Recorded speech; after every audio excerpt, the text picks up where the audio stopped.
Waiting for the list. The Prime Minister prepares to release details about more projects in the national interest. This is Now You Know. I'm Rob Snow. The top news stories and conversations that matter to you. This is Now You Know with Rob Snow on News Radio. It's been quiet on the political front this week, but that's about to end. Tomorrow, Prime Minister Mark Carney will be in Prince Rupert, British Columbia, to unveil his government's second list of so-called nation-building projects. Ahead of the announcement, some of the details have been leaked to the news media.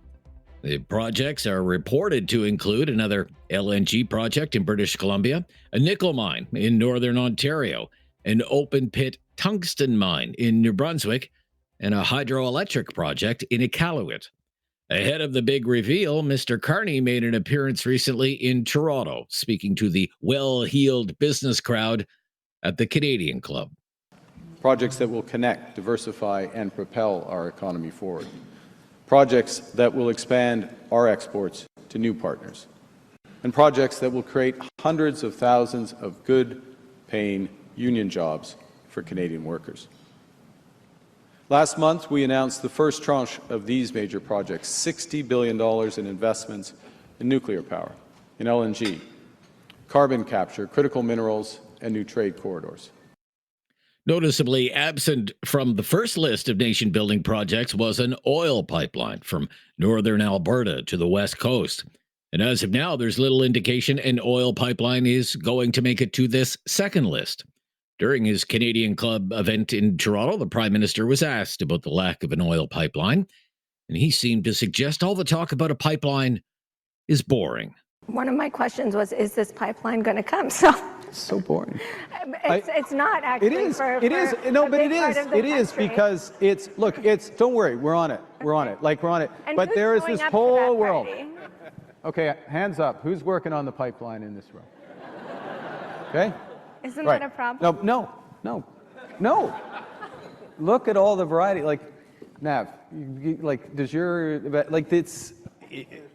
we have. Yeah, if there's more prosperity, they'll get more cell phone services. But look.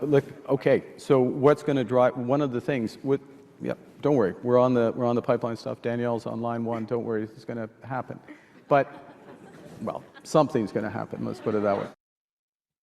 The Prime Minister was also asked about some of the Trudeau-era laws that Alberta Premier Danielle Smith keeps bringing up, along with some leaders in the oil industry, such as the tanker ban and the so-called No Pipelines bill. The Prime Minister suggested those laws are having no impact on moving ahead with big projects in the energy sector. Let's use the energy sector as an example. Yep. There are a lot of things that are preventing them from even bringing a major project to your office, according to them. Bill C-69, emissions cap. Nope. I mean, that's what they say. That's what they say, but they're wrong. Why? Yeah, they're wrong. No, they're wrong because literally we are getting projects coming in. We're in discussions with the province of Alberta directly on things. But look, we've also got a view that, as shared by the government of Alberta in the grand bargain, I'm going to quote the Premier of Alberta, that the future of oil export is going to be low carbon. So twinning additional, in that case, oil sands development with carbon capture makes sense. By the way, it also helps create a multi-billion-dollar industry for Canada. In Alberta, Premier Danielle Smith is putting taxpayer dollars into an application process for a pipeline from northern Alberta to Prince Rupert, and she has said in the past she's hoping for clarity from Ottawa by the time of the Grey Cup. The Grey Cup is this Sunday in Winnipeg. Prime Minister Carney isn't the only political leader who's been trying to win over the Toronto business crowd lately. Conservative Party leader Pierre Poilievre was at the Economic Club of Canada around the same time as the Prime Minister was doing his event in the same city. Poilievre's message was, the government needs to get out of the way. Get out of the way and let our resource companies dig mines, build pipelines, expand ports, ship goods. Get out of the way and off the backs of our home builders by making home construction tax free and quickly approved. Get out of the way and off the backs of our farmers and food processors to drive more food production. Get out of the way and off the backs of our entrepreneurs so that they can invent more, create more, and achieve more. When Mr. Poilievre was asked how he would speed up the construction of things like pipelines and how his approach would differ from Prime Minister Carney's, Poilievre questioned whether the Prime Minister even wants an oil pipeline for Alberta. He has not said that. He said he wants to use conventional energy. Well, depending on how you define it, windmills can mean conventional energy. So when you have a prime minister who 7 months after promising to build things at unimaginable speeds, still won't say if he even supports the possibility of building an oil pipeline, it's clearly not going to get done under his watch.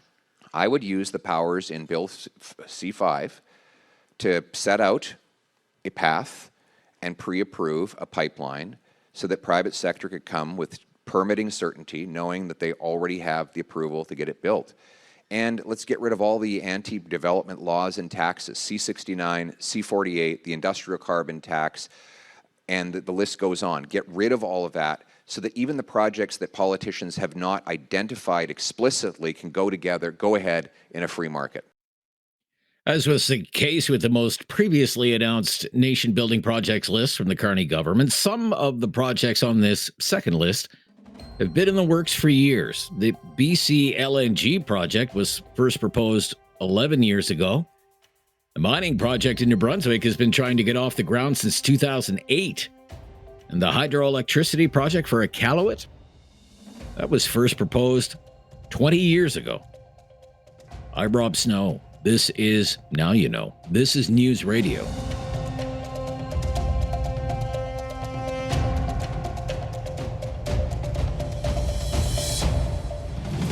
Now You Know with Rob Snow continues on News Radio.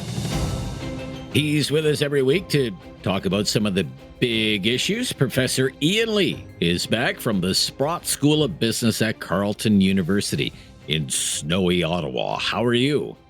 I'm in snowy Ottawa. Cold, snowy Ottawa. Yeah. And I hate the winter as I get older, let me tell you. Used to love it when I was a kid, but not anymore. Yeah, it kind of wears on you, especially when it's just like Mother Nature just flipped the switch and it's welcome to winter, Ottawa. Here we go. Okay, that's right. I want to today tap into that knowledge of yours from your time at the bank. What was it, the Royal Bank there where you worked, or was it the Bank of Montreal? I was 4.5 years with Avco Finance, where I became a branch manager, and then 4.5 years with Bank of Montreal on the main office, Park Street Mall, opposite the West Block of Parliament Hill, right beside the National Press Club. All right. Yeah. Okay. Well, I mean, people are talking about this. I thought we'd talk about it today. Donald Trump says Americans could be helped with home affordability if they could take out a 50-year mortgage, Now, in this country, we have flirted with 30-year and even 40-year mortgages in the past. But what do you think about the idea of letting Canadians take out a 50-year mortgage? What do you think of that idea? I'm very skeptical, but there's no free lunch, as we all know. There's just simply no free lunch. First off, if you look at the amortization of a 50-year mortgage, it means that the equity builds up very, very slowly because you're paying almost 100% interest for a long, long time. And so right away, the homeowner is going to pay roughly twice as much interest on a 50-year mortgage as on a 30-year mortgage. And I'm just using American data because they do have 30-year mortgages, and they've got good data on this debate. So that's one problem, but there's even bigger problems. One is that the lenders, the greater the long-term risk, when you go to 30-year, the interest rate that the banks charge for a 30-year mortgage is much higher than a 15-year mortgage because there's more risk involved. And a 50-year mortgage, it would be even higher. So the savings of the alleged savings of having a lower payment, which is the argument for a much longer amortization, would be probably eaten up by the additional interest rate premium you would have to pay to obtain a 50-year funding from a lender. Remember, the lenders, people don't realize this. A lot of people just don't realize this, that a bank is all borrowed money. okay? There's no pots of gold down in the basement of every bank like the NDP believe. And I've heard people say that. Well, they've just got pots and pots of money. A bank takes in money from all of us, our paychecks, deposits from companies, and then they lend that back out to people that want to buy a house or buy a car or start a business. So they're Right. arbitraging. You know, they pay us cheap, very low rates of interest on our deposits, our savings accounts, nothing on our checking, and they lend it back out. So banks are all borrowed money. And so the idea that they're going to do this out of the goodness of their heart and take a loss on it is silly. They're going to Right. have to borrow that money called GICs. Well, who's going to give a 50-year GIC to a bank? If you do, you're going to demand a much higher rate of interest, and that's how the banks fund their mortgages. They take the GIC money typically on a fixed rate mortgage, and that is matched. So if they've got, $1 billion in 5-year GICs that they borrowed, then they match that and lend it out to people for that amount of money. So they match their funds on the borrowing side to the lending side. So if they go to 50-year mortgages, somebody, you, me, is going to have to buy those GICs, and we're going to demand a higher rate. And so they will charge a higher rate for the 50-year mortgages. Okay, I get this question all the time. I'm sure you do too. I had a caller ask this last week. Why do Americans get to lock in their mortgages for 30 years while Canadians have to renew our terms every few years? I mean, how did that happen? And would it be good if we were able to say, okay, I'm locked in for 30 years at this interest rate. I'll talk to you 30 years from now when my house is paid off. Yeah, good question. The Congress, the short and quick answer is the Congress passed. I didn't look up the year. I suspect, it was a long time ago because they've had 30-year mortgages for a very long time, but it was an act of Congress. I don't know if it went back to the Franklin Delano Roosevelt time and the New Deal and the Depression. I'm not sure. I'd have to look it up. Somebody out there listening may know the precise date, but it was an act of Congress. And so again, whenever I hear of, deals that are almost too good to be true, I keep thinking, okay, sure, I'd love to have, I don't have a mortgage, but when I did, I would love to have had a 30-year mortgage. But who is going to lend the money? Because banks are all borrowed money. Believe me, they are borrowed money. So who on earth is lending out a 30-year GIC to the bank? And for those who say, well, the banks don't have to, well, the first rule about banking, anybody who bothers to study banking, is this idea of matching funding. And banks, when you hear from time to time periodically of banks failing, it's where, like that Silicon Bank failed just 3-4 years ago, it's precisely on this issue, where they'll take in money variable rate, and then they lend it out at fixed rate. Well, that's great when the variable rate's low, but when it goes up, then you're caught and it works against you. So that's why banks match the money they borrow from you, the depositor, called a GIC, and they match it. Right. So if you got $1 billion that they've borrowed, then they lend it back out for 5 years so that when they mature, both mature at the same time, the debt side and the lending side. Right. So the reason we're renewing every few years and Americans are locking in for 30 years is because it's better for the banks. They're matching the funds to manage their risk because there's no free lunch. That's the answer. Okay. Look, when we come back, we'll talk a little bit about some of what came out of the budget, including your thoughts on this Buy Canada policy, Buy Canadian policy that the Carney government plans to introduce.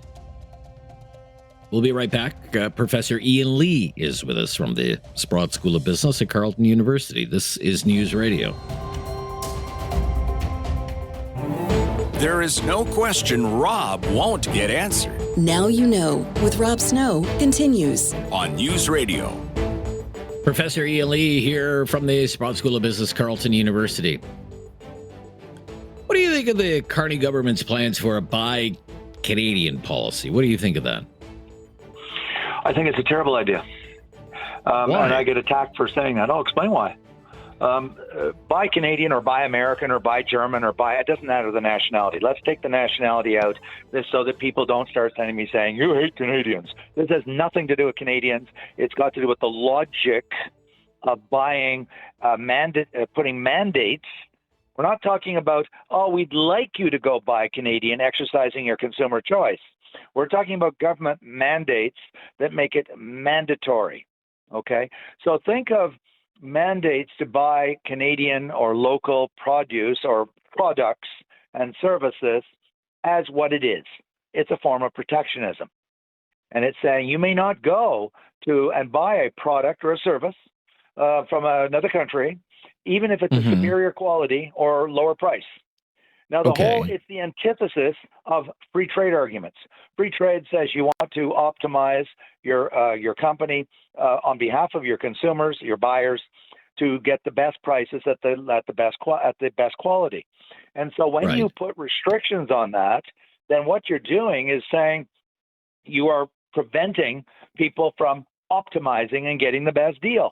And so what happens? Okay, well let's talk about it in terms of the economic agenda here, which is boosting Canadian businesses. You know, if we're going to have a big strategy for the government to invest in and build homes, why don't we use lumber from Canada? If we're going to have high-speed rail, why don't we make sure that the steel, for example, that goes into that comes from a Canadian steel mill or something like that. You're implying that in the current system, people are prohibited from buying Canadian. No, they're not.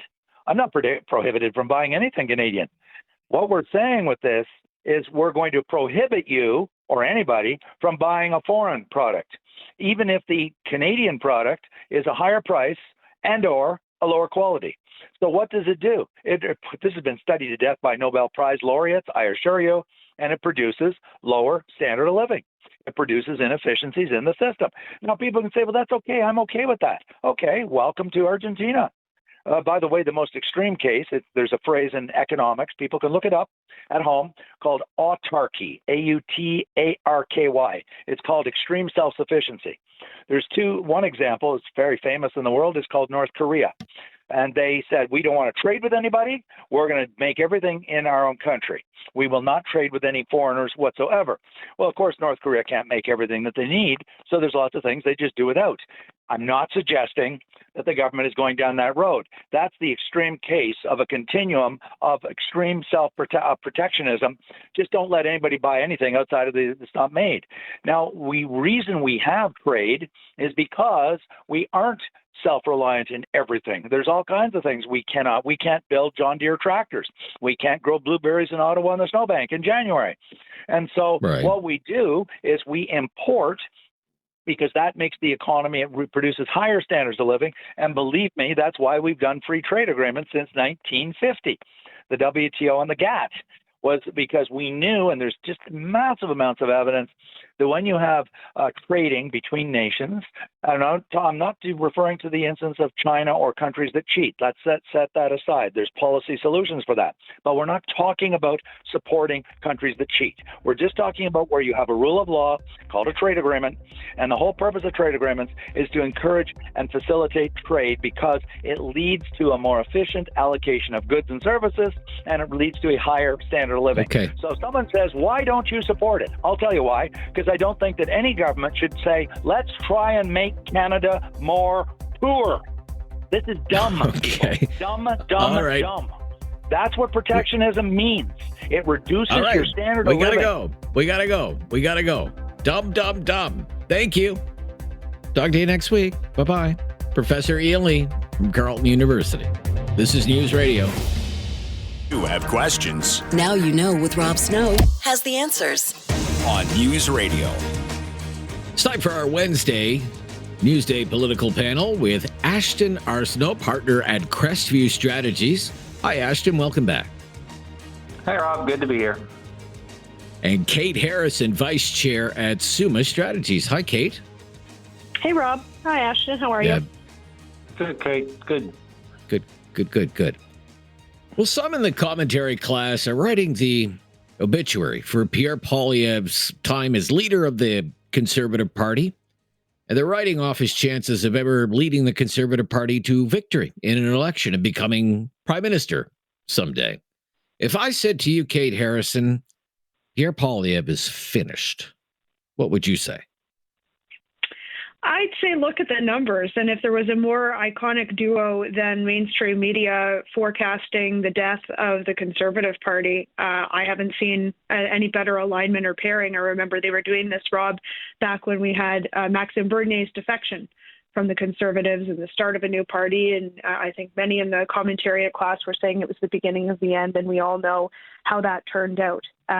Conservatives enjoy healthy public opinion support right now from around 40% of the Canadian public.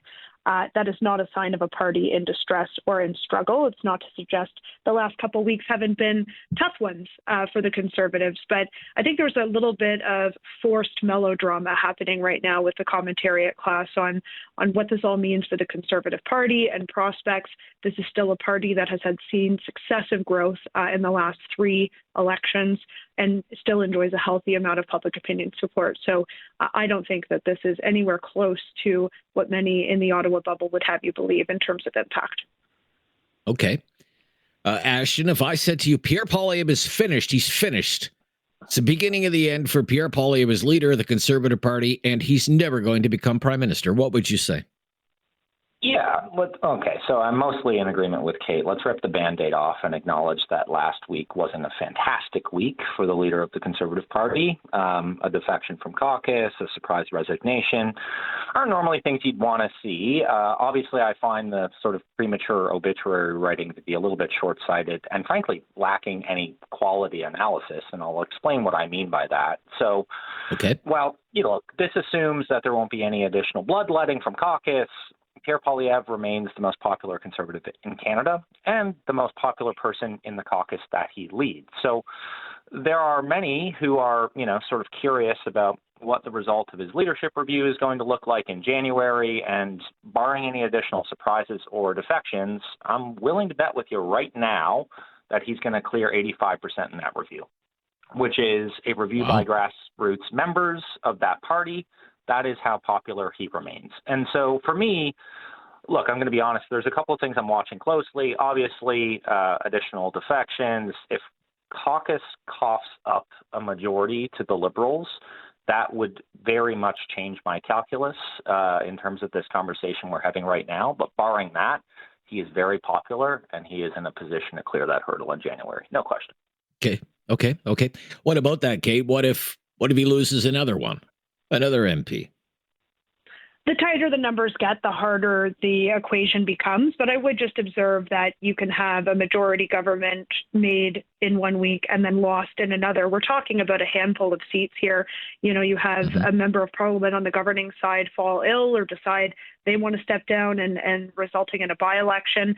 The equation can change pretty quickly. So I'm not going to suggest that there wouldn't be an impact there. Of course there would. And I think right now, Rob, you're seeing the focus on securing that majority so intensely because the outlook for the Liberals is only going to worsen. The economy is going to worsen.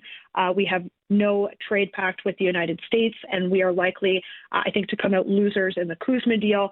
Things are going to get really challenging for the Liberals, and that's why you're seeing them push so aggressively right now on the floor crossing and right now on securing that majority, because I think whenever the next election is held, perhaps next year, it's going to be much harder for them to make the case to Canadians that they deserve the chance at a majority government organically through their own actions. Okay. Ashton predicted Pierre Poilievre could get something like 85% support at his leadership review in January in Calgary, in late January. It's been suggested by one political commentator today, Bruce Anderson, that if Pierre Poilievre doesn't get at least 80%, that would be a sign of weakness. What do you think, Kate? Just very quickly on that. Not surprised for a Liberal commentator to point to a high figure there. I would just observe, Rob, that ahead of the Alberta by-election, there was a lot of talk about what number Poilievre needed to hit. He defied a lot of the expectations and secured a healthy degree of support from his Alberta by-election when many said, that he would struggle against the numbers of the predecessor elected there. So he seems to be in the expectation-defying game, and I think that it's a delegated convention. There's no reason not to think that he wouldn't enjoy some healthy support amongst the base when they're polled at the end of January. Okay, Ashton, you said It was a bad week last week for the Conservative Party. No hiding that. How do you start to get over a bad week like that? Like, what would you suggest? Yeah, so I think what I'm looking at right now would be progress or a lack thereof from the government, right? So life isn't more affordable. Canadians don't feel safer in their communities. The government has not figured these things out. Apparently, trade would be solved by now. That hasn't happened. There's no negotiations happening. And I think that's how Poilievre ultimately gets back into the driver's seat. The lead up between now and January is obviously important for a number of reasons, but we're not going to sit back and allow, the commentariat class to say that everything that the government touches has turned to gold. It's actually not a reality. And I think Pierre Poilievre is speaking to the issue sets that Canadians care about most. And I feel like this is going to yield some impact over time for sure. You agree with that, Kate? Just get back to that core message of affordability, for example, stuff like that was working in the past. Served him well in the election. At the end of the election, when things started to turn away from Trump, it remains the number one issue for Canadians and an issue that Conservatives lead the government on. So double down on it. Double down. Okay, we'll be right back. How about fighting a culture war? Anyone up for that? This is News Radio. No question goes unasked or unanswered. Now You Know with Rob Snow returns on News Radio. Here with Ashton, Arsenault, partner at Crestview Strategies, and Vice Chair at Summa Strategies, Kate Harrison, talking politics today. My impression is some younger conservatives really want to fight the culture war. They want to hear Poilievre on issues like DEI or a much harder line stance on immigration, even trans issues, which are sometimes framed as parental rights issues, but trans athletes in women's sports, for example. Culture war. They want to fight a culture war. Surrender too much ground on the culture war. The Poilievre message is, focused a lot on economic issues, fiscal policy, pocketbook issues. Ashton, what do you think about that idea? Wading into the culture wars. Would you warn against that for conservative leadership, or do you think there's ground to be made on those issues? What do you think?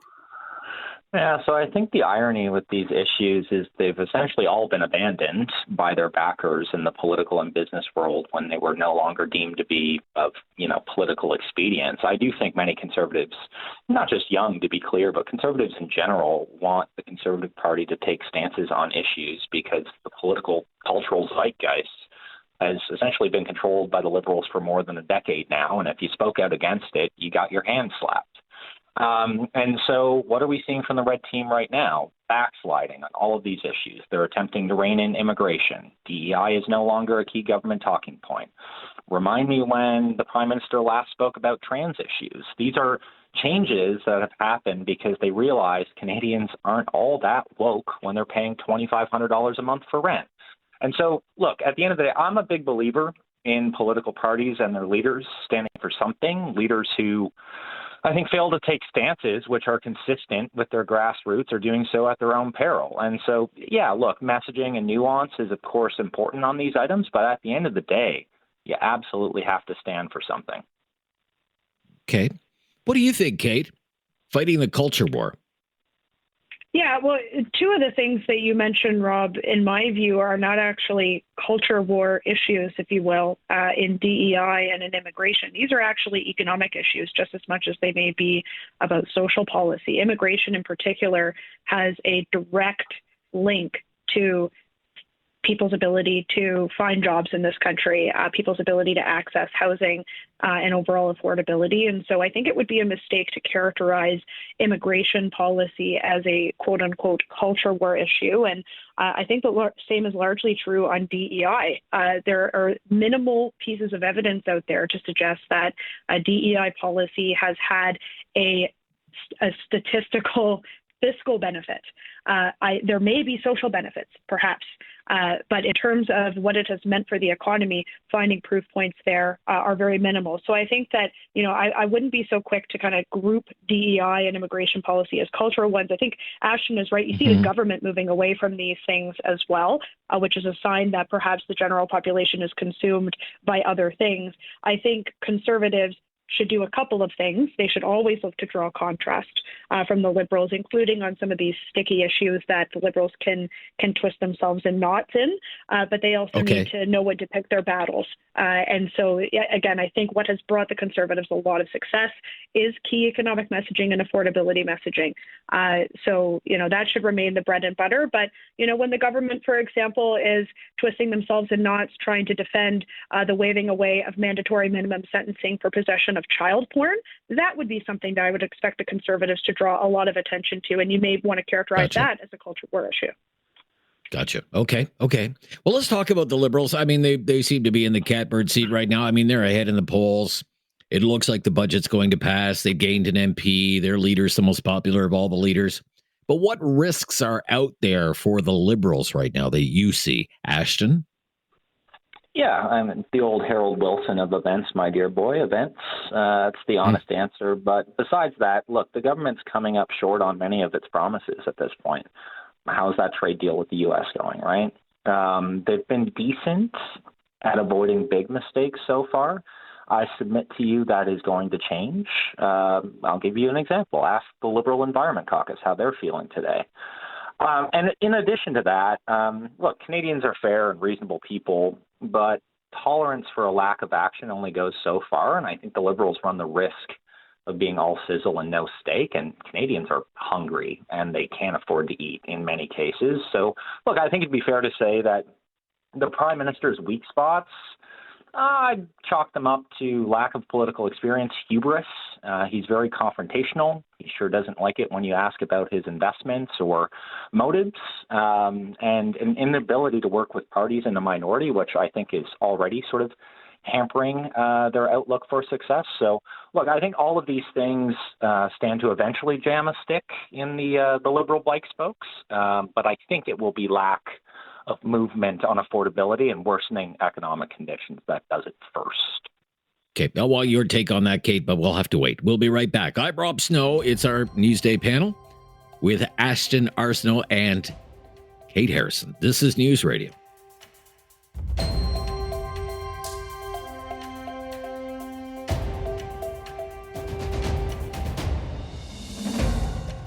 Critical thinking is not dead. Now you know with Rob Snow. Returns on News Radio. With Kate Harrison, Vice Chair at Summa Strategies, and from Crestview Strategies, partner Ashton Arsenault. Kate, what risks are out there for the Liberals right now who seem to have all the momentum? Yeah, Ashton talked about a lot of these. I think that the inability to deliver on promises, particularly on a new trade and defense pact with the United States, that was, I would argue, what brought Carney to power is his ability to manage that relationship and secure a better deal for Canada. We are without one 7 months later, and I think that's going to come under continued pressure as we head into CUSMA. We've all, I think, deluded ourselves into thinking that the president is observant of international rules-based trade order, and so I don't know why we think we will fare better as a result of that CUSMA negotiation than how we fared over the course of the last 7-8 months. The economy is positioned to worsen. Again, that's why I think the Liberals are pushing so hard for a majority now. It's going to get worse, not better, on the affordability issues that Canadians are facing. And Ashton touched on something I think that's really key, which is discontent within the Liberal caucus. I know the Conservatives have been having a lot of scrutiny over this, but if you were to go to a number of cabinet ministers who were waving the EV banner, for example, and waving all of the emissions and environmental policy banner under the Trudeau administration, a lot of that work is coming undone. So that applies around the cabinet table and around certain members of the Legacy Caucus. I think it also applies to terracotta Liberals, these orange-red switchers that feel a little bit more at home with a Justin Trudeau than they do with a Mark Carney. So I wouldn't be surprised to see some of that unrest boil over in the coming weeks and months for the Prime Minister to contend with, particularly if he continues to govern his party and the country like a corporation rather than a political democracy. More nation-building projects, Ashton, will be revealed tomorrow. We've seen some projects mentioned in the news media today. Still no mention of an oil pipeline from Alberta. What do you think of that?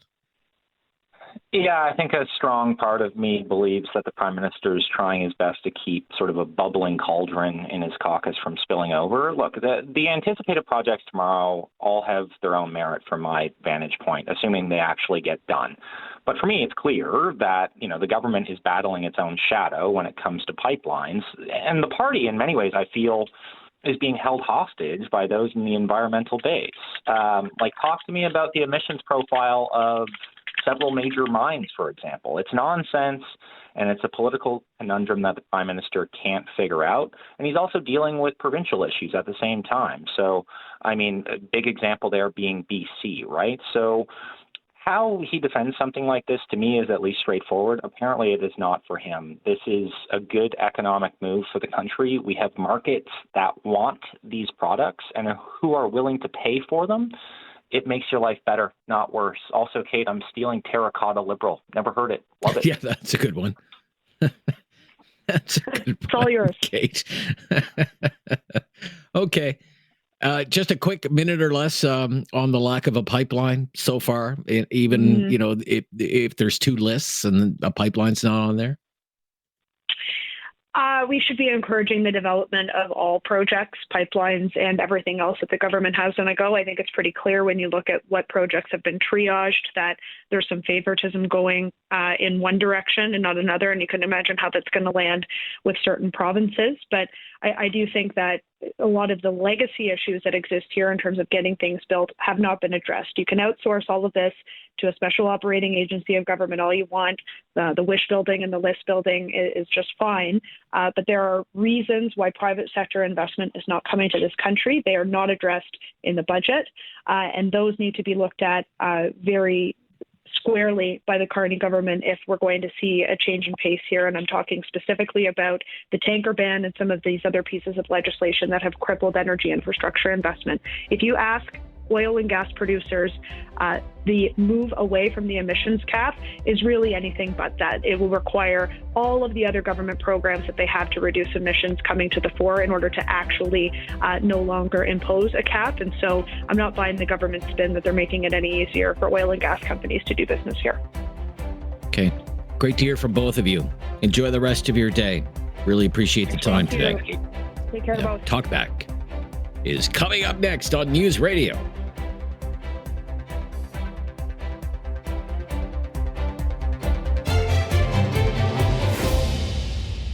It's time to talk back. On Now You Know with Rob Snow. Call now. And have your say. 1-833-668-2577. Welcome to Talkback. It's 2 hours of debate and discussion on the big issues of the day. And today's topic, first-time home buyers buying a home for the first time. Buying a home for the first time. And here's the main question for today. What advice would you give to a young person who wants to buy their first home? What advice would you give them? What would you tell them? Let's say you're having a conversation with someone under the age of 35 in this country, and they ask you, I really want to buy a home, but I don't think I can afford it. I'm having a really hard time coming up with the money. What should I do? What would you tell them? What advice would you give them? 1-833-668-2577. 1-833-668-2577. I hope to kick this around for a couple of hours today. What would you tell them? Win the lottery? Find richer parents?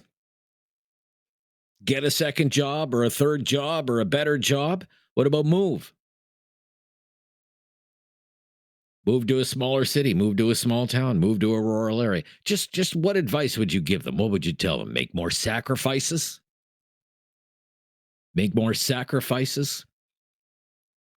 Don't go out to dinner? Don't order Uber Eats? Don't take that trip? Don't buy that latest cell phone or a new vehicle? Lower your expectations. Lower your expectations. Buy a fixer-upper. Get a 30-year mortgage. Get a 40-year mortgage. Trump says there should be 50-year mortgages. I don't know. What do you think of that? Some of this, all of this, none of this. Just what would you tell them? That young person really wants to buy a home, but doesn't think they're going to be able to do it. What would you tell them? Forget about it? Don't worry about it? It's okay to rent a place, maybe forever. Just what would you say? What would you tell them? One of the reasons we wanted to get back into this today is because of the recent federal budget. It's not really getting rave reviews, I have to say, when it comes to housing and housing affordability. And this government made big promises on housing and making housing more affordable. It promised to create a new housing agency, Build Canada Homes. It's done that. It promised to double home construction to 500,000 new units a year. They didn't even mention that in the budget. It promised to eliminate the GST for first-time homebuyers buying homes that cost $1 million or less. But like $1 million is kind of an eye-watering number, isn't it? And so far, I mean, these promises are falling short. I mean, in the budget, the money for Build Canada Homes, it's half of what was promised. The only target right now from Build Canada Homes is to build 4,000 homes on government land in 6 cities. 4,000 homes. It's not going to make much of a dent on anything.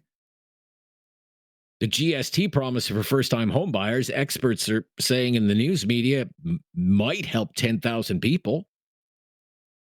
Maybe 10,000 people, which is a quarter of the government's best guess. And the money the federal government was going to spend helping municipalities lower development charges, which have skyrocketed over the last few years, is far less than what was promised. And people in the home building industry are saying this budget doesn't do nearly enough to make it easier to build the kind of housing that a first-time homebuyer would typically want to buy, a row house unit or a townhouse unit or a unit in a duplex or a triplex or a fourplex. People who study the housing market, they are calling this these days the missing middle of housing, the missing middle of housing. And all the while, I mean, housing isn't really getting any more affordable for that young first-time buyer. For example, I was looking up some real estate data for various cities this morning, just based on what's been sold recently. For example, in Halifax, the average sale price recently for detached single-family homes, north of $620,000. For townhomes, the average sale price, almost $400,000, $393,500. And for condos, almost $500,000 for a condo in Halifax, $492,700. Recent sales data. In Kitchener, single detached homes, Kitchener, average sale price recently, slightly more than $850,000. $850,000. Townhomes, $600,000. $450,000 for a condo. And in Calgary, single detached homes in Calgary have recently been selling for, on average, $815,000. Semi-detached, $670,000. Townhomes, $444,000. Condos, the mere bargain at $337,000. All based on recent sales data out of Calgary. So what's a young person to think? What's a young person supposed to do? Can you appreciate what a monumental task that must seem to even try and get into something, I guess we would call these days a starter home? Like a row house or a townhouse or a duplex or a condo with prices like that. But people are managing to do it somehow. CMHC says more than half the first-time homebuyers in this country are Canadians between the ages of 25 and 34 years old. Household incomes of at least $105,000 a year. Household incomes, not individual incomes. Household income, $105,000 a year. And CMHC says half of them are buying single detached homes. So it can be done. What we want to know is, How do you do it? How did you do it? What advice would you offer a young Canadian who wants to buy their first home, but they might be having a hard time? What would you tell them? 1-833-668-2577. That's our call-in line. If you've never called before, just mention that. We'll make your call a priority. Whether you're a boomer, Gen X, or millennial, Gen Z, we want to hear from you today. Learn more about that journey of buying that first home. If you did it, what advice would you give to younger Canadians so they can do it too? I'm Rob Snow. This is Now You Know. This is Talkback on News Radio. Have something on your mind you want everyone to know? Call now. Hello. 1-833-668-2577. It's Talkback on Now You Know with Rob Snow. Talking about the housing market today, talking about real estate, and we are asking, what advice would you give a young person who's trying to buy their first home, but they might be having difficulties? Just what would you tell that person? What should they do? What should they do? 1-833-668-2577. Let's go to Samantha. Is up first on Talkback today, calling from Calgary. Hi, Samantha. Hi, Rob. How are you? Very good, Samantha. Thanks for calling. What would be your advice? Thank you for taking my call.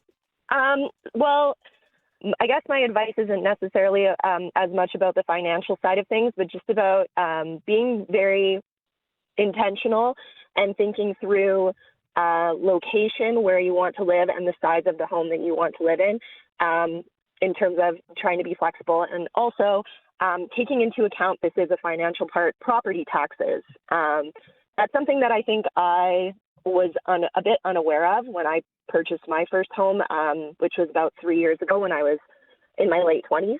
So Wow. It ended up being all right, and I haven't had any financial issues affording the home, but that's something I think that a lot of young people don't consider when making a first-time home purchase, is just, and of course, property taxes have been going up. So just something that I would caution everybody to do their research about before deciding where to live in the city and what type of home you want to purchase. Okay, but you managed to do it.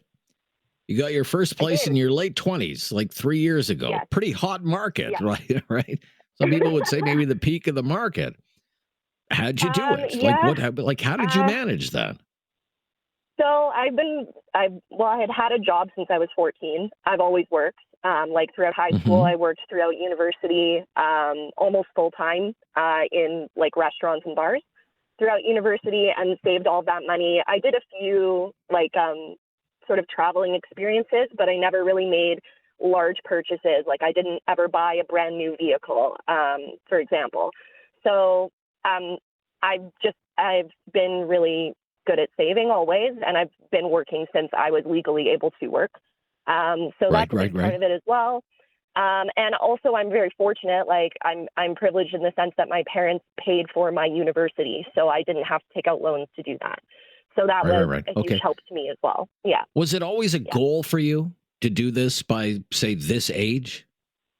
Yeah, definitely. And it was? I really started to feel the pressure around 27, 28, and I knew that I wanted to go ahead and make a purchase. And I also, at that time, bought a new build, which I don't know if that's more affordable to do now, but at the time that I was looking around for what I was able to purchase, it made more sense to build new and wait for a year for the build to be done, instead of purchasing a home that already existed. Okay. All right. Great stuff. Thank you, Samantha. Good to hear from you. Property taxes, location advice from Samantha, 28 years old, first-time homebuyer. Let's go to Wendy, is in Kitchener. Hi, Wendy. Hi, Wendy. Hi, Rob. How are you? I'm very good, Wendy. Yeah, what would be your advice to that young person who's struggling to buy their first home? My first advice is do not vote for liberals. They lie. Right, okay. That's my first thing to say is if we want to get out of this predicament, we need the liberals out. I'm sorry. I'm What they're doing to us is just terrible. All right. I don't really want to get into the politics of it all right now. I'm kind of looking for more practical, down to earth advice for a young person. I have my son working, my husband, and my son has to live with me, and his daughter's living with me, and my other grandson. There's none of them can make it out there on their own, and I will not see them on the street. All right. Okay. Well, thank you for calling, Wendy. Let's stop here. We'll come right back, and we'll get some more calls in here to talk back today. Kind of like practical, I guess the term would be lived experience. If you have experience, going through this, so many of you do, buying that first home and everything that goes into that, trying to make that happen. What about that person who's under 35? They'd really like to buy a place, but they might be having trouble. What would you tell them? What should they do? 1-833-668-2577 to have your say on Talkback today on News Radio. Have something on your mind you want everyone to know? Call now. Hello. 1-833-668-2577. It's Talkback on Now You Know with Rob Snow. What advice would you give to a young person trying to buy their first home? What would you tell them? Let's go to Ron. He's in Bridgewater today. Hi, Ron. Hey, Rob. How you doing? Hi, Ron. Very good, Ron. What would you say? Well, there's probably a couple things to consider. Certainly, first and foremost, if you can stay at home a little longer and your parents are good with it, and you've got a reasonably good setup, get double the money you figure you're going to need. Samantha made a good point. Property taxes, living in the cities, they're never going to stop going up because I'm close to Halifax, but my dad's old property I had was in the city, and the property taxes when you buy that new house or buying the expenses were unreal. Another thing to consider is to look at the rural areas and see if you can't find somebody that's got a little land for sale. Look at a new build. There's a lot of danger in buying used homes. I've dabbled a little bit with rentals, and I've had terrible times with house inspectors missing many things that all of a sudden you're owed another $10,000, $20,000, $30,000, $40,000.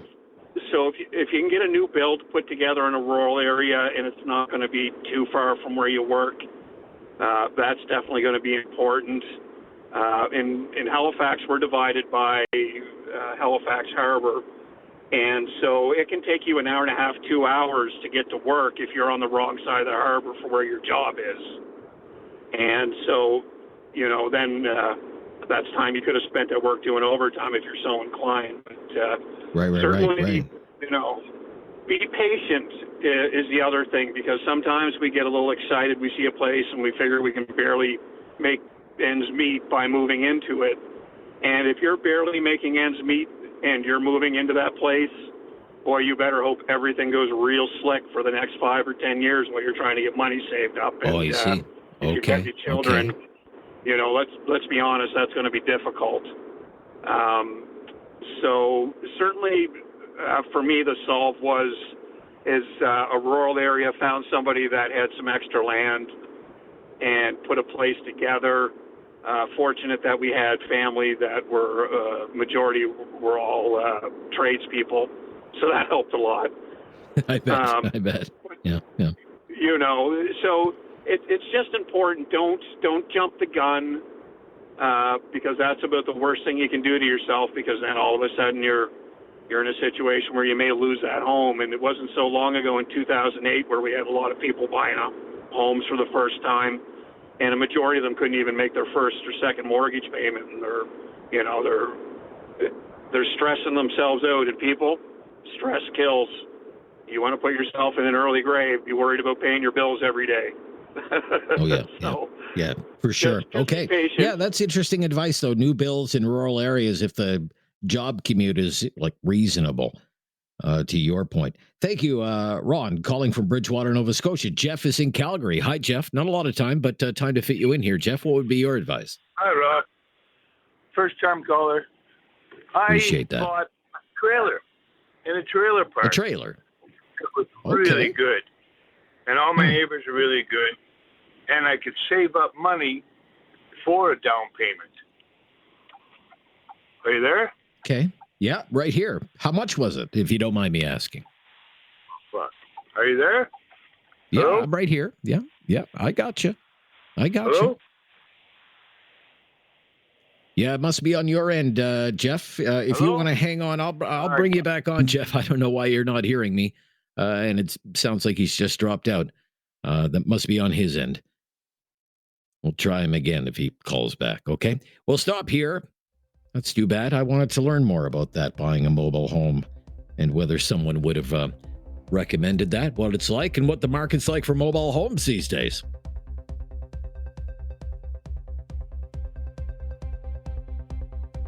Advice for the young person trying to buy a first place to call their own.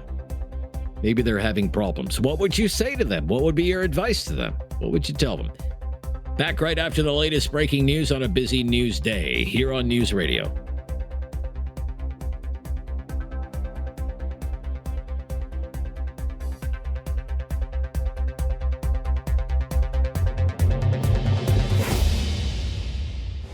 Have something on your mind you want everyone to know? Call now. Hello. 1-833-668-2577. It's Talkback on Now You Know with Rob Snow. First-time homebuyers is the topic of the day today, and we're asking what advice you would give a young person who's trying to buy their first home but might be having a hard time. 1-833-668-2577. What should they think about? What should they do? Mike is in Kincardine. Hello, Mike. Hi, Rob. Yeah, how are you Mike. doing this today? Yeah, very How you good, doing Mike. today? Thank you. Very good, Mike. What's your Okay. advice? Well, in the 1980s, I was able to buy a house. I was earning $23,000 a year, about a small semi going into it. However, I don't think today's people, kids, will have that option. So I'm going to share some words of wisdom on what some of our family members have done with our kids. Okay. So one thing we have done, I've seen, is we've offered our children and our family, and this includes my brothers and sisters, a small wedding, and we give the big wedding amount as a down payment for their house because they'll never be able to save a down payment for their house. We've done that in a couple situations where there's a baby on the way and kids need a house to stay in. So I hate saying going after your parents, but instead of spending $20,000 to $30,000, $40,000 on a wedding, a big wedding, maybe that can go to a down payment on a house. Okay. The other thing I'd like to share with you is our experiences in building with Bruce County. It's not only the property taxes you have to worry about. So if you're doing a renovation of an older house or something like that, digging up your yard or something like that up here in Bruce County, you have to have a indigenous architectural assessment done, and that costs $10K. If you want, if you're near a riverbank or something, the Saugeen Conservation Authority up here wants about $20K on shoreline or soil assessments to make sure that you're doing. So yeah, you can move out into these smaller communities, but just be very careful of all the other fees they're going to charge you besides property taxes. I know some people have paid 30, 40K in these, I don't know where these things came from. We went to the Indian Band up here, and they don't get any money from it. It's given to the archaeology group and Bruce County up here. So I would say watch out for the fees they may charge you as well. That's my thought. Very interesting. Yeah, thank you. Yeah, that's an interesting one, though. You know, don't splurge 30, 40 grand on a wedding. Put it toward a home for the children instead. Very good. In Drumheller, Tony in Drumheller. Hi, Tony. Hi, Rob. Yeah, Hello? hi, Tony. Yep, I Hi, got how you, are you? Tony. Very good, Tony. What would be your advice? Well, I was just going to suggest to a lot of these new time home buyers is maybe they might want to consider, if they can find work available to them in smaller communities like the one I live in. Like I bought my first house here going back about 20 years ago. And, I only paid $100,000 for it. It's a modest-sized, older 3-bedroom house with 2 bathrooms. And I was making about, I think, as a first-year electrician's apprentice, $13 an hour. So obviously things have gone up since then. But I've always kind of, just compared the prices of like Drumheller to larger cities like Calgary, which would be the closest one to me. And it's, staggeringly different. So I always kind of looked at it like, if you can find some kind of work, especially in the trades, we do have oil field activity around here and tourism industry. That's, if you can make a decent go at it, there's still homes around, a little bit older, but maybe built anywhere from the 60s up to the 80s, depending on the condition. But some of them can go for around $250,000. Wow.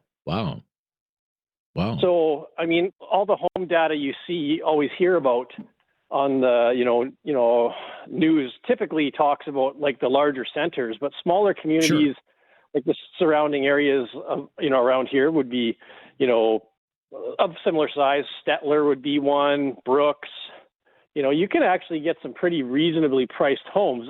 Obviously, you still have to find the work available, but, some of those communities do have, a fairly large trade sector that you can, get a job in. So I always kind of looked at it like, if you don't need to live in the city, you could consider moving to a smaller community. So let me ask you something. Were you a city guy? Like, were you raised in the city? No, I grew up here. And obviously I didn't grow up, in the city. So I understand you might miss some of those things. But that being said, too, I can get to the city, in about an hour and a half if I need to. It was never a trouble for me to get into the city. And we do have a decent amount of amenities here that, you can still, live fairly comfortably here and get the things you need. So, right. And one of the trade-offs too, I always found is, in Calgary, where you could see a house go for $600,000 to $800,000, the trade-off here was, small towns like Drumheller, we seem to have rather high property taxes, but it still doesn't, equate to the amount you're paying in a monthly mortgage payment for a $700,000 or $800,000 home. Sure. Yeah. Okay.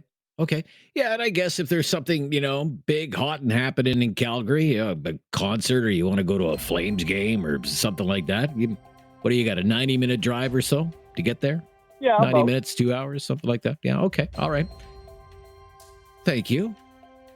That was one of the things I had on my list. I was wondering if someone was going to bring that up today, move to a smaller town, a smaller city. What about you? What's your advice to that young person trying to buy that first home, but it seems like an almost impossible task? What would you tell them? 1-833-668-2577, and have your say on Talkback on News Radio.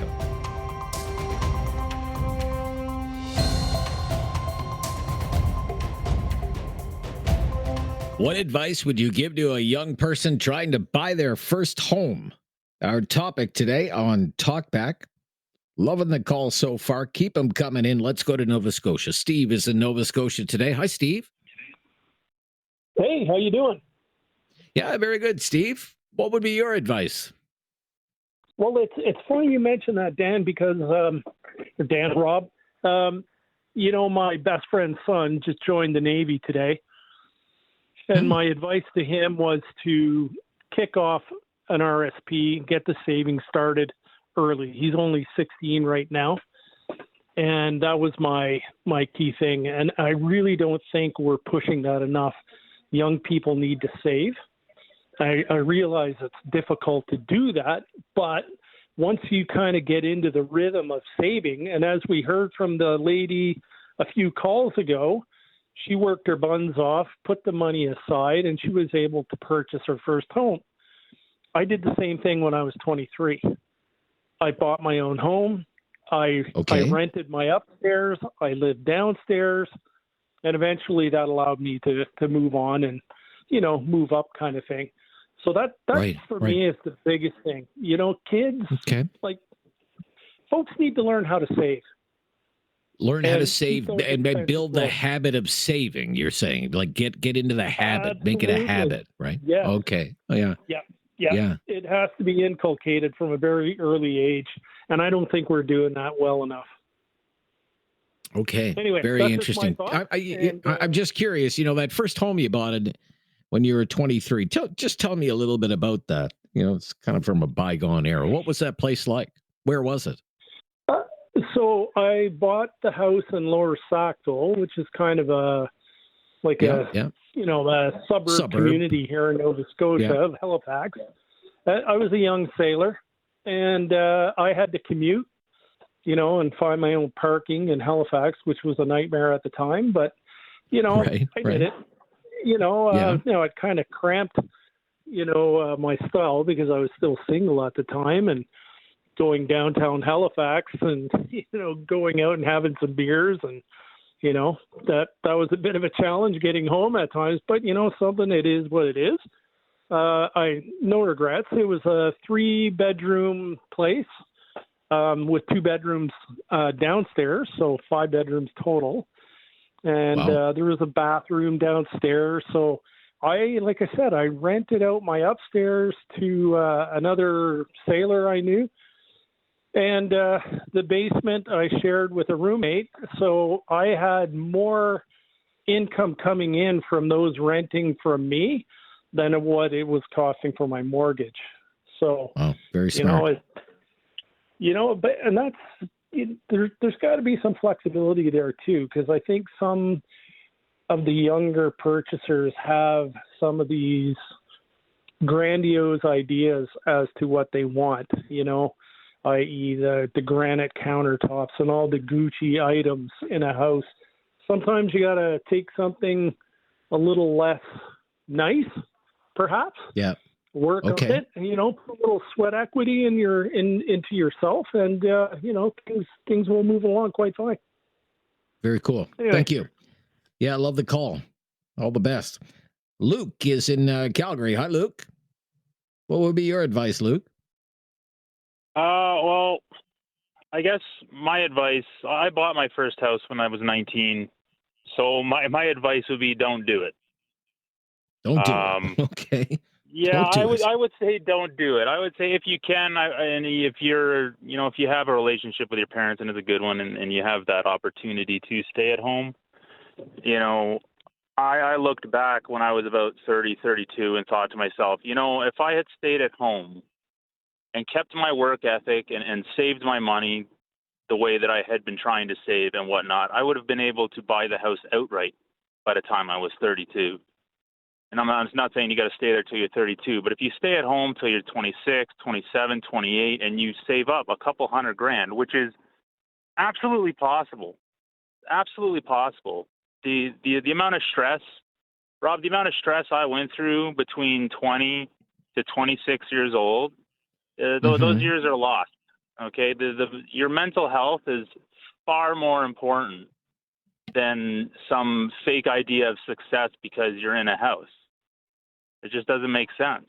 And then I wouldn't even buy a house. Like, I bought my first house and then I sold that. That was in Barrie, and then I moved out here to Alberta. And I eventually, after years of renting and paying my debts off, I eventually bought my first condo, which I still own, and it was 500 square feet, and it was fantastic. It was nice, small, easy to afford, easy to manage, and I had no stress.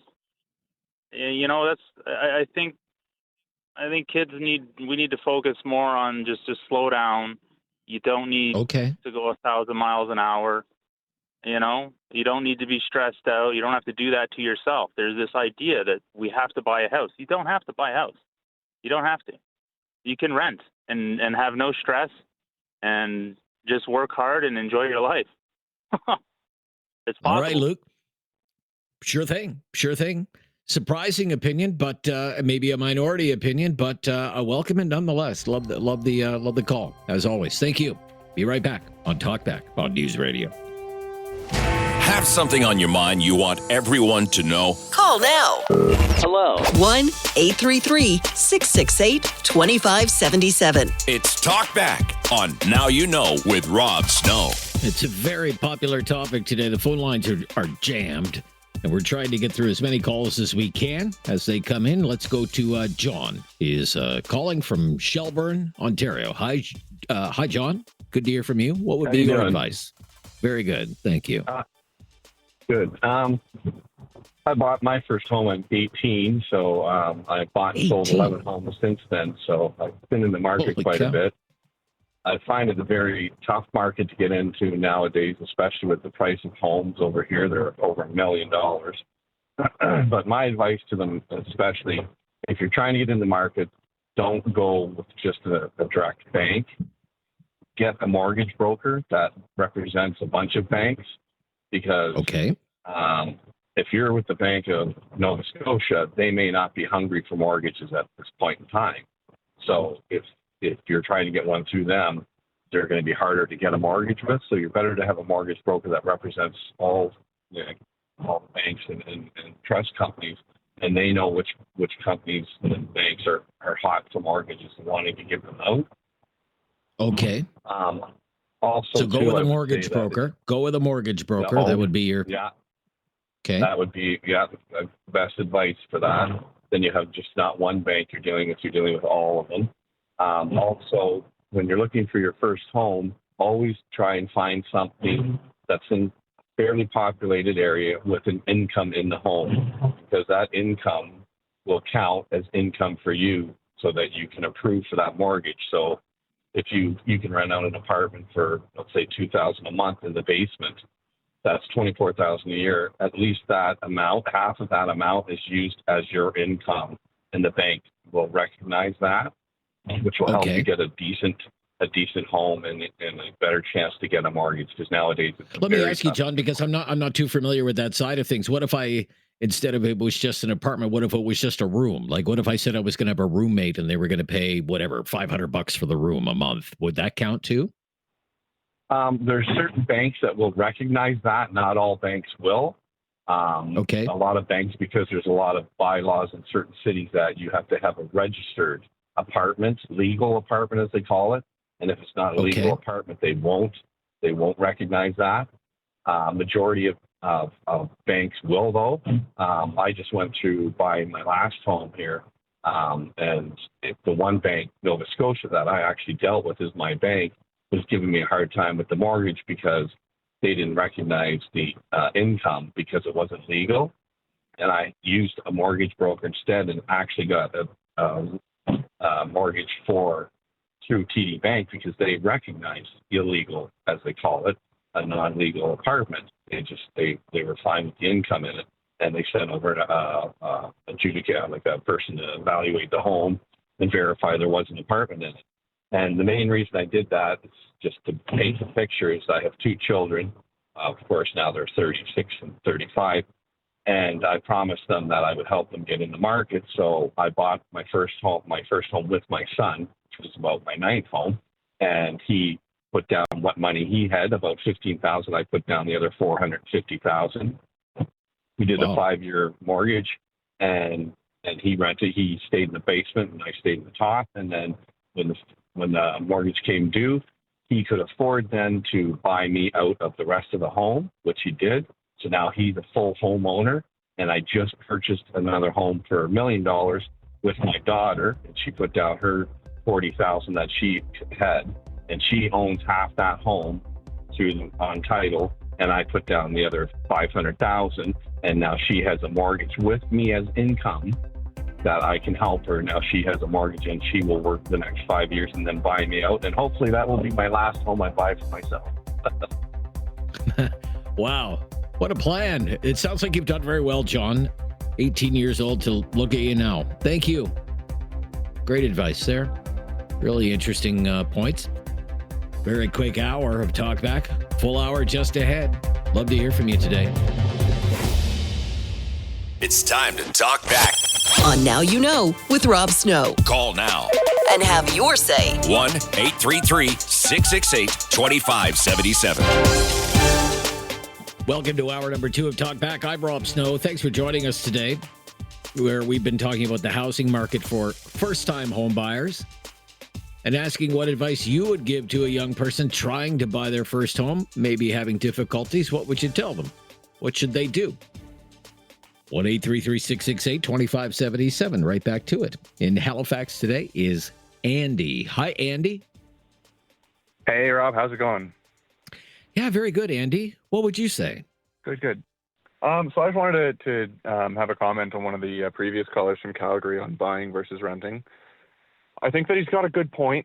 However, I think it depends on the market, right? Like if rent is through the roof, you're giving your money that you can be saving up to someone else that's pocketing it, or it's going towards their mortgage. So it really depends on the market. So Halifax, for example, okay, so just in case people miss that conversation, so Luke called and said, "Look, if you can stay home and save money, save every last dollar that you can. You try to and save yourself the stress. You don't need to buy a home. It's not all it's cracked up to be." That's the caller you're talking about, right? Exactly. Yeah. All right. Gotcha. Okay. All right. Yeah. Sorry. Go ahead. And then I also wanted to bring up the first home savings account. So that's a huge advantage. That's tax-free and tax-free out. And you can start it when you're 18. You just put a couple $100s in. You don't have to keep adding to it, but every year that value keeps, or the contribution limit goes up by $8,000. So even if you're not adding to it because you don't have the money for it in the moment, in 2 or 3 years, that's now $24,000. That's tax-free that you can just throw in there. And then money. So I bought a house last year. I'm 26 now, so I bought it when I was 25 in Halifax. And I just save. So I rarely go out for lunches. I don't go out and get coffee. I think some people are going out and getting $7, $8 coffees almost on the daily. That's a lot of money that you can be putting away. And I always treated my savings account as money that I didn't really earn. So every month I would put $300 away, and I didn't see that as income as I did money that I had already mentally set aside for my savings account. So you just got used to not even having that money. You just kind of committed to the $300. I just forget about it. I don't even have that money. Didn't even look at it. It was already set aside. Exactly. Yeah. And then other things that are big financial hogs I found are clothes, restaurants, and going out to the bars. Like if you can, whether you if you want to have a couple drinks, then you go to the liquor store, come home, have it there. But when you're going out and you're spending $8, $9, $10 a drink at a bar, that's where money sort of just flows away. Right. So yeah, that would be my my advice. How long did you live like that? I lived like that, making about $70,000 for 4 or 5 years. Okay. How much did you manage to save up over those 4 or 5 years? The 4 or 5 years, about $60,000 to $70,000. Wow. Okay. Good for you. Yeah. Good for you. What kind of place did you buy in the end? Constantly I'm just curious what kind of place you bought in the end. I bought a duplex. So I live on one floor and I have tenants in the basement, and it subsidizes the mortgage a good amount. So my mortgage payments are low with that. So it's just being smart, and it seems very unattainable, but if you just keep putting money away, there's hope for people in their 20s to buy a house. You just got to be smart and persistent. And you're how old? I'm 26 now. How old? You're 26 now. 26. My gosh, you're wise beyond your years, Andy. I wish I had a head on my shoulders like you do at 26. Good for you. Thank you so much. Yeah, isn't that something? Wow. Let's go to Chris. Is in Collingwood. Hi, Chris. Hi, Rob. Thanks Hi, Chris. for having me on. My pleasure. Andy had a good call there. Yeah. But I did sure want to say that, with Luke's call there, like, I don't think it's something where you want to stay in your home in your 30s. You have to grow up. You have to be independent. And I have a different mindset. I have almost a pep talk for our young people, if you'll hear me out on this. Go ahead, sir. Thank you. So I think they just need to stay the course. Don't give up. Be persistent. Don't give in. And have a realistic 10-year plan. In this day and age of instant things, I think people need to just modify that and be realistic. It's not always easy. My first home in 1988, the interest rate was 18%, and the bank said no. And my wife and I had 2 good jobs. So we just had to stay the course. So, it wasn't always easy for the people that came before you. And save, work hard. Don't buy a $80,000 car. Don't go on elaborate trips. Sacrifice and find a way, and try to do it on your own. I think that's important. And Rob, I just had a cautionary tale for the parents. Sure thing. If you'll let me go there. Yeah, sure. Yeah, Go ahead. I when I say do it on your own, I really believe that the bank of mom and dad is something you have to be very careful with, because if the parents give the money for the down payment and give away their life savings for that, if there's a divorce in that marriage, you just gave your life savings away to a spouse that is gone, and you don't even know their new husband or wife, and that money is gone. So if you're going to give it away, you have to be willing to overcome that. Okay. Let me ask you just one question just before you jump there, Chris. You say be realistic. Like, what do you mean by be realistic? Well, it's a tougher market. More money needs to be laid out. We're all struggling with jobs and that. And so let's be realistic on a long-term plan, 5 to 10 years. I mean, Andy laid it out as to savings tips, but let's buckle down and stay the course and just do your best. Thank you for your call. And just like that, we're underway.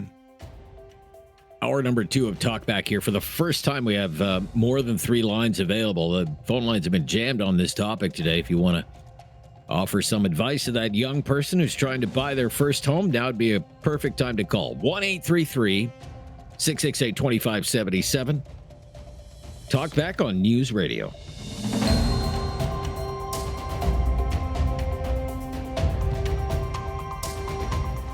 Have something on your mind you want everyone to know? Call now. Hello. 1-833-668-2577. It's Talkback on Now You Know with Rob Snow. We've been asking today what advice you would give to a young person trying to buy their first home. What would you tell them? 1-833-668-2577 to Vulcan, Alberta. Brandon is in Vulcan, Alberta. Hi, Brandon. Hey, what's going on, big guy? Well, Brandon, in all honesty, it's been snowing here for 4 days, and I'm sick of it already. That's what's going on. I don't blame you, buddy. I don't blame you. Anyway, I'm gonna tee you up on a couple of things here. I got a couple of rants for you guys. The one about the gentleman talking about, maybe renting and all that. That is a rarity for that not to be stressful.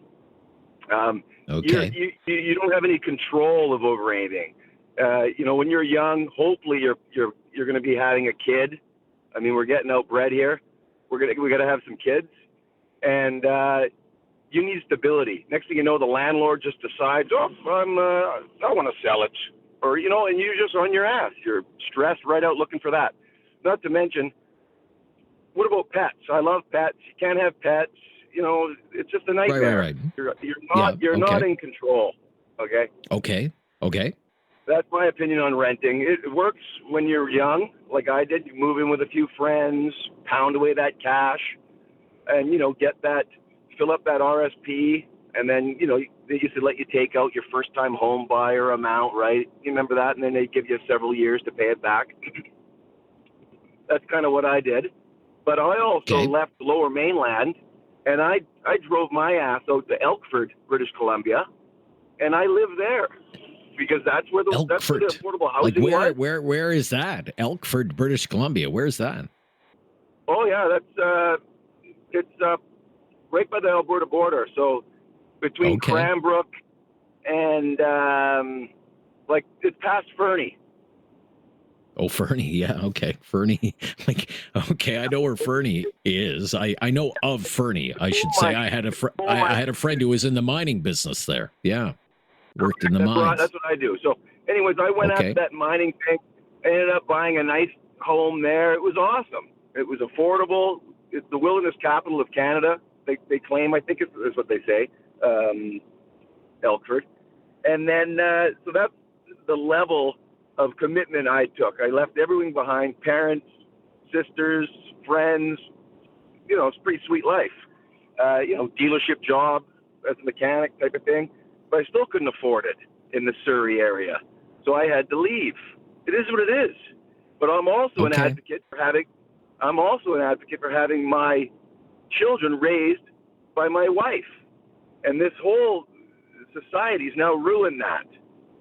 So the fact of the matter is, it's tough to have a stay-at-home wife nowadays that raises your children in your image. Instead, everyone's shipping them off and shipping them away to Mr. Bad Touch, and I think it's wrong. And, okay. Well, that's a conversation for another day. But what I want to get at, so you're calling from Vulcan. Is that where you live now? That's right. Okay. And why do you live there and not, say, in the city of Calgary? Well, for Same one, reasons? it's affordability. And I work in the oil patch up in Fort Mac for one of the big boys there, and I'm able to live that little quiet acreage life. I live in the middle of nowhere, and it's quite affordable for my 7 acres, beautiful little home, all the animals, great life. I commute. Good for you.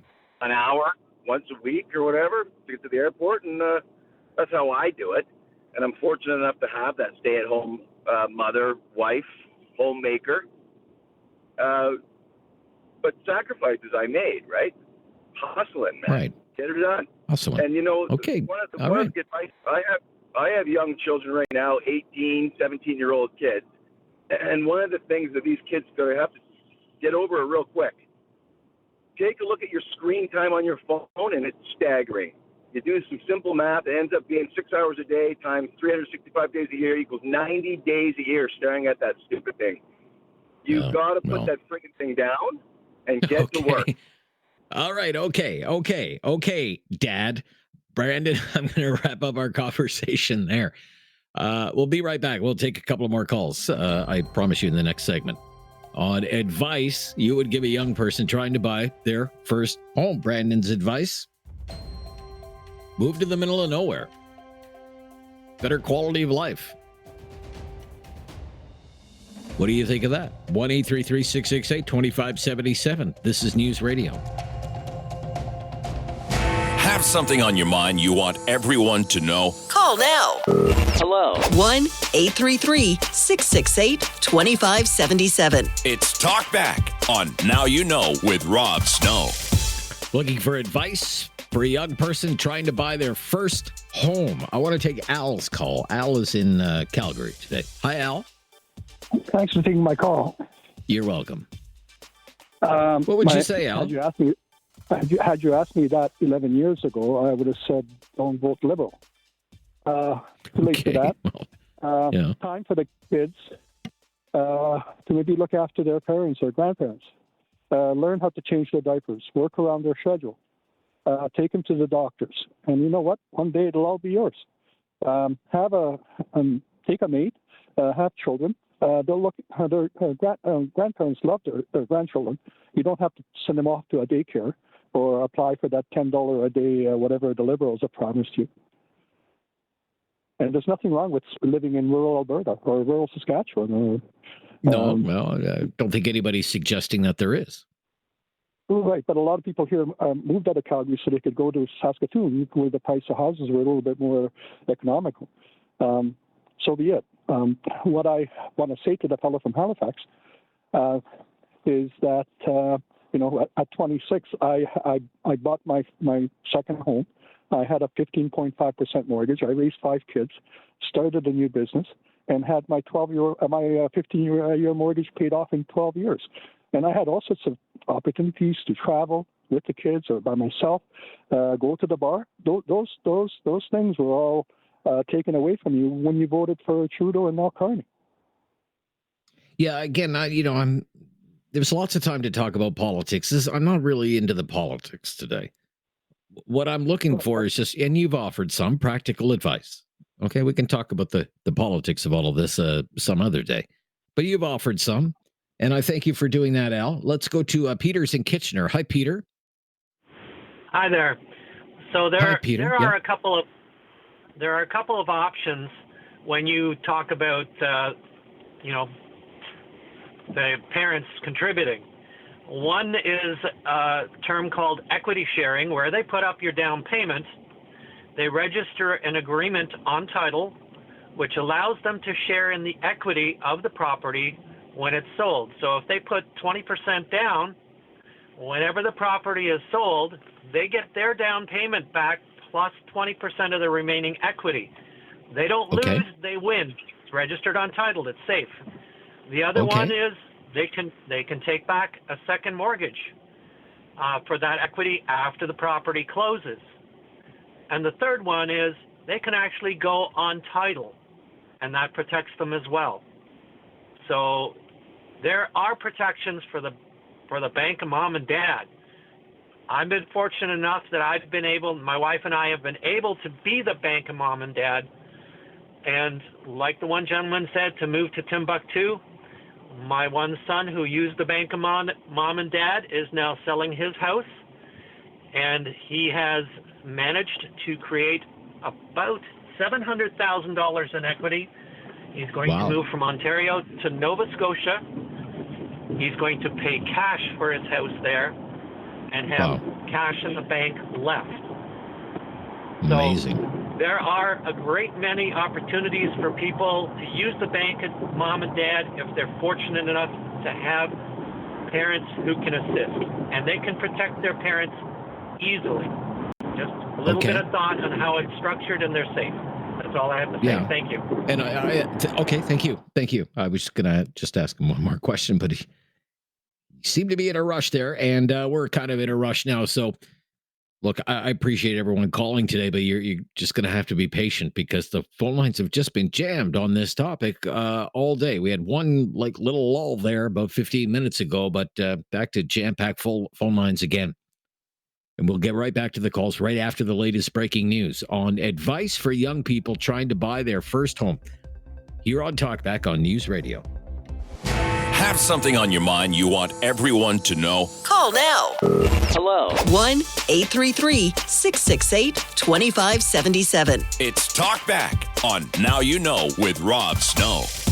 We're talking about the housing market today for first-time home buyers and asking what advice you would give to a young person trying to buy their first home. Maybe they're having problems, difficulties. Maybe it seems like an unattainable goal for them. What advice would you give them? 1-833-668-2577.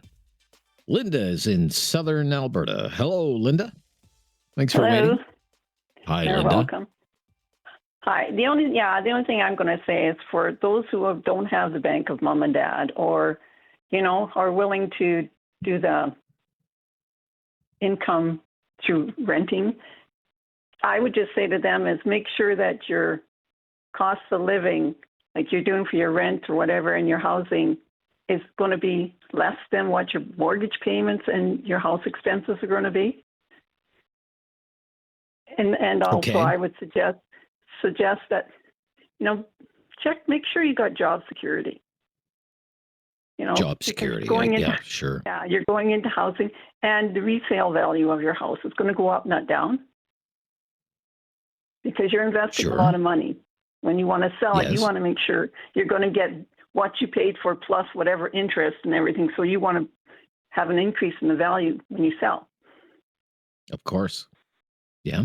You're the first one to bring up kind of like job security, though. You're the first one to really bring that up. Well, today, yeah, Linda? because a lot of times people lose their job and they've lost their house because they can no longer make those payments. Oh, sure. Yeah, absolutely. Yeah. And so there's a you lot of don't have mom anxiety and dad right to now. fall on, so. Yeah.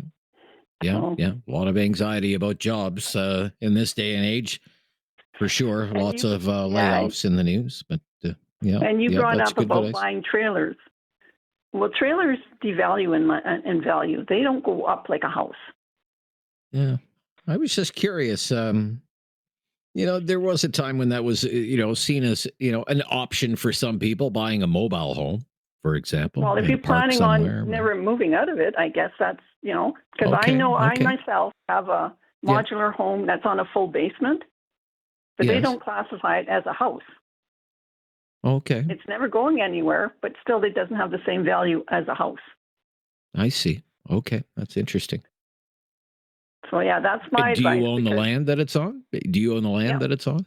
Yeah, You do? Yeah, Okay. Yeah, so then the land itself, because it's on a town in a lot, it has lots, right? So the value of the land has probably gone up more than house has. So Okay. All right. Thank you, Linda. Yeah. Good old advice there. Thank you. Ryan in Waterloo. Hi, Ryan. Hey, how's it going, Russ? Yeah, very good, Ryan. Thank you. Yeah. What would be your advice, Ryan? Yeah, so I'm actually a financial planner, and I give this advice to young Canadians all the time. First home savings account in parallel to opening up a tax-free savings account.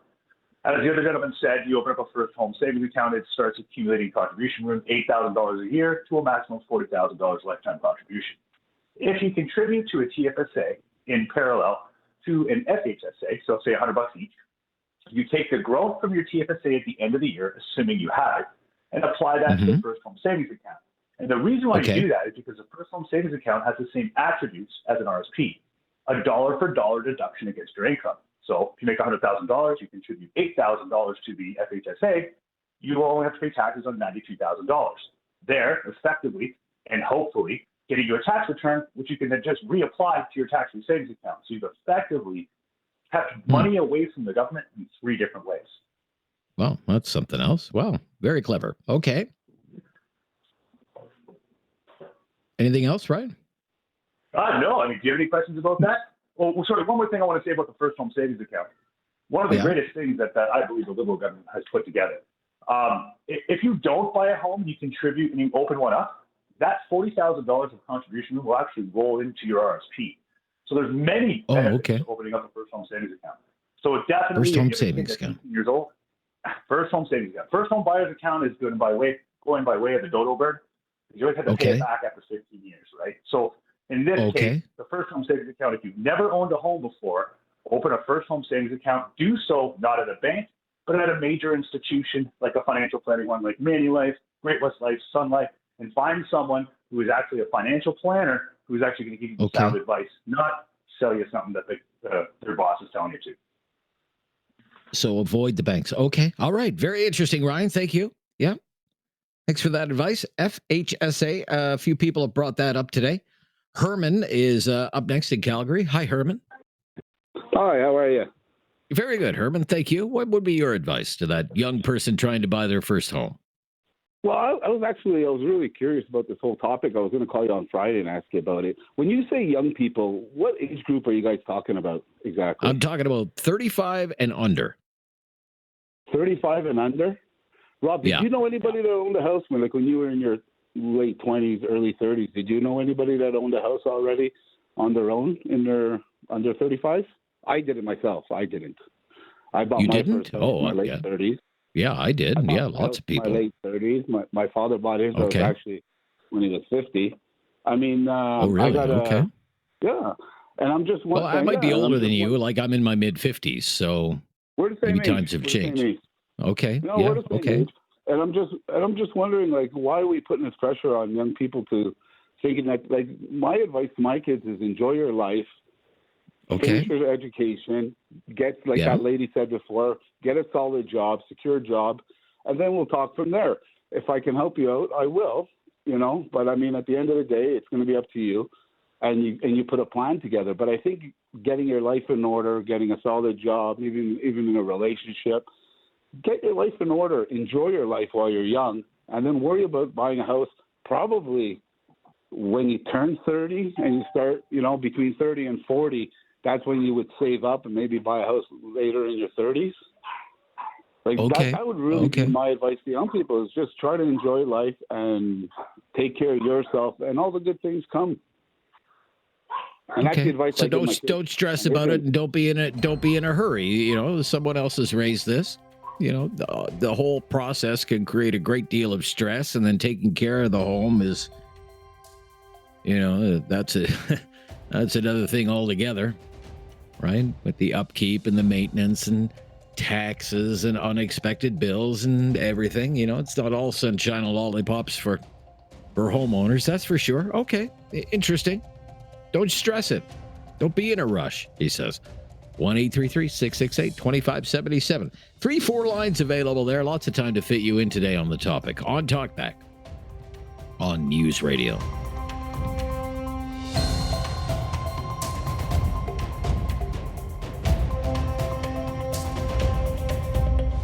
Have something on your mind you want everyone to know? Call now. Hello. 1-833-668-2577. It's Talkback on Now You Know with Rob Snow. We've been talking today. Advice you would give a young person who's trying to buy their first home. What would you tell them? What should they do? One of the themes that's kind of emerged as we made our way through the last couple of hours is expectations.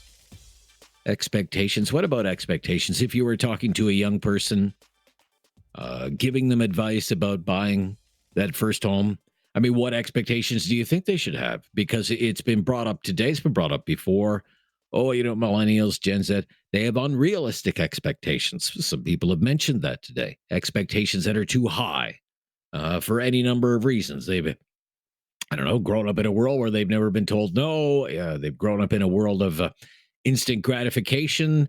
They want it all. They want it all right now. They want the nice car in the driveway, hardwood floors, stainless steel appliances, nice countertops, and they won't accept the older appliances, like those old green appliances that everyone's parents seemed to have back in the day. Linoleum flooring, laminate countertops. Are you kidding? Is there anything to that? I don't know if there's anything to that. Is there anything to that? What do you think? How much of this is about expectations? Is the younger homeowner who might be struggling to get a place of their own suffering from high expectations? They have to be more realistic. That term has come up, that word. We've heard that word today, realistic. What would you say? For older people out there, what did you accept for that first place that you bought? Just curious. 1-833-668-2577. One more thing to think about. Lonnie up next. Carstairs, Alberta. Hello, Lonnie. Hey, Rob. How's it going? Yeah, very good, Lonnie. Thank you. What would be your advice, Lonnie? Okay, so here's what we did with our kid is when he graduated high school, we moved away to Kamloops and then came back to Carstairs a year later. And he wanted to move back in, and he had a job in framing, which was... Okay. I recommended him not do trades, but blah, blah, whatever. Who cares? When he came back, I made it clear to him, if you want to live with us, that's cool. I love it. But you will pay $600 a month, and you have two options. You can either give it to me, and I'll spend it on what I want, or we can bank it in what your previous caller called an FHSA, which is the best thing ever in the history of the world for young people. Okay. Okay. So we did that. And then 8 months later, I upped it to $1,000. And 2 weeks ago, this young fella bought a home in Carstairs for $385,000 without mom and dad. We had to co-sign for the amount. Now, he's making great money framing. He's up there in the $36 an hour range, but he still had to get a co-signer for the money. But mom and dad did not finance 10 cents for this young fella. So my advice to parents now, it's not about the kids, it's about the parents.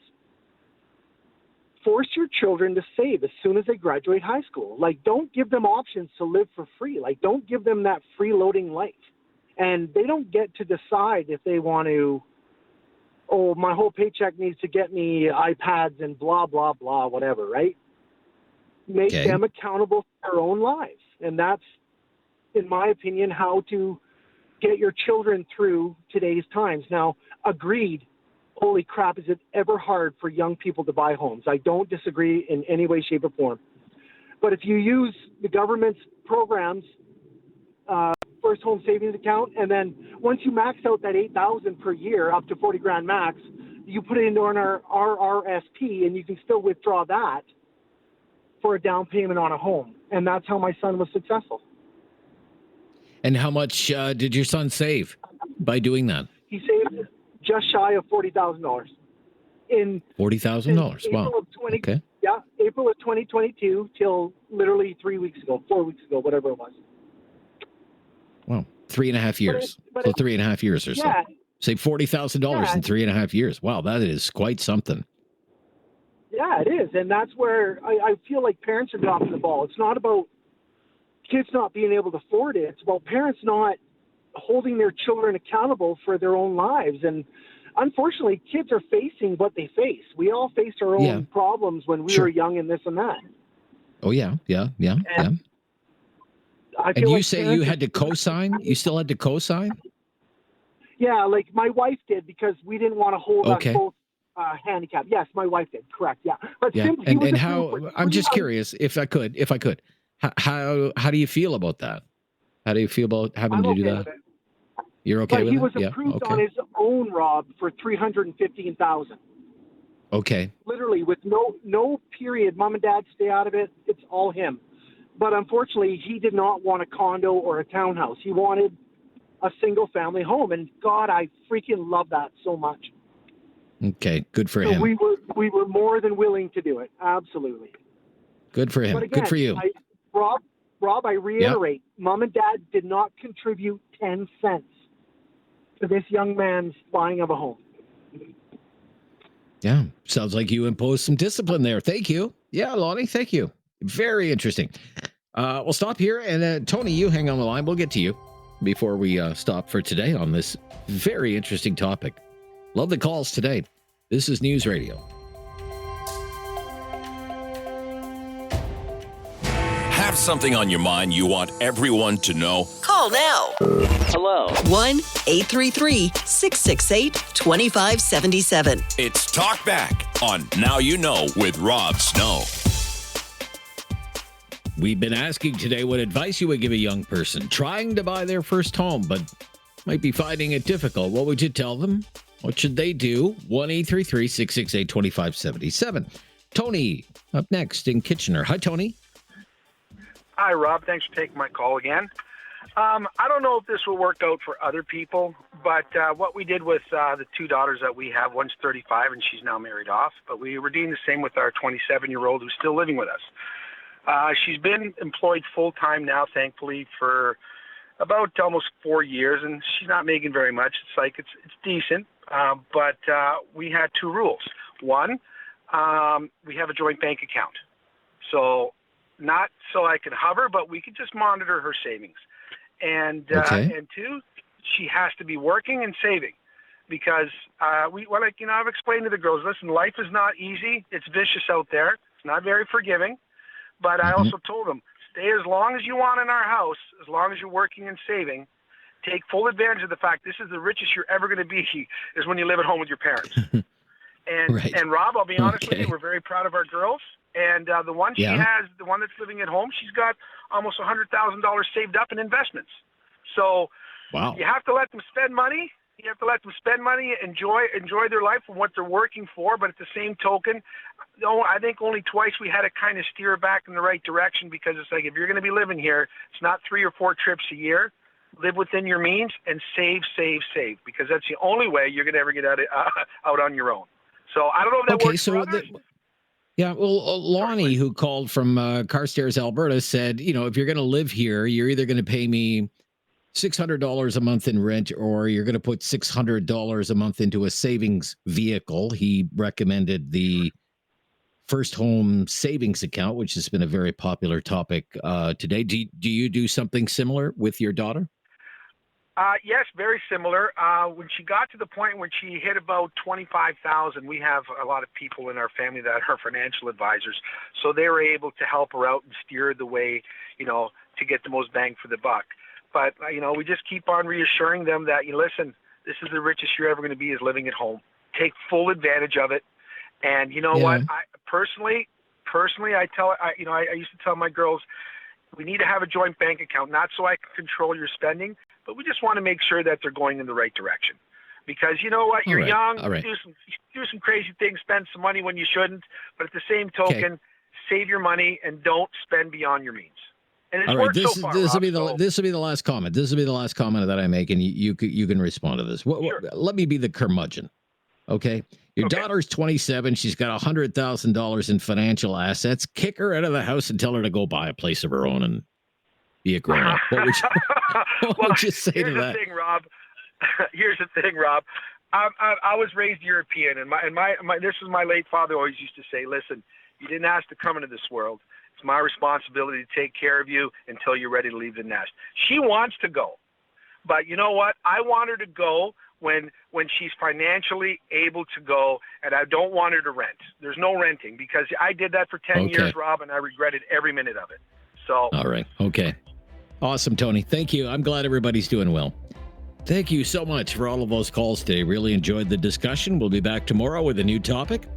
More of your calls. And always the latest breaking news. It's coming up next here on News Radio.